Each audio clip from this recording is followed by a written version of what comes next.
4D animations are becoming increasingly more popular and useful.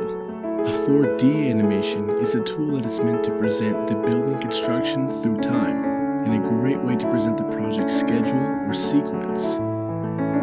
This is all going to be part of a 4-part tutorial series demonstrating 4 different unique ways to achieve this effect using Lumion. I have here a Revit wall that's fully detailed that I was going to show as an example, but keep in mind this can be done in any 3D software. So we're going to go ahead and get started with Lumion, opening up a blank scene. And this first video is going to focus on the simplest effect, which is just using an animated clip plane. Now I'm going to bring in this Revit wall we saw before. And using the clip plane, I'm going to slowly reveal this building. Now this is a really detailed building and it works really well. We have everything now. This effect can also be used on less detailed hollow. Just to reiterate, this model actually has more structure and walls in it. So when we add our clip plane, it's going to be able to reveal those details.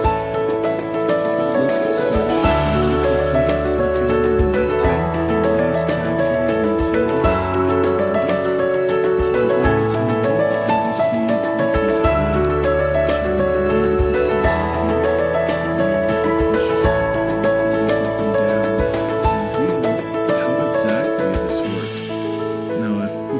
some trees to show that the clip plane tool cuts through everything except for Lumion's trees and vegetation and also the terrain. So that's the first thing to keep in mind with the clip plane tool. So be careful on what you show. And another great thing to keep in mind is that we can rotate this clip plane in many different ways.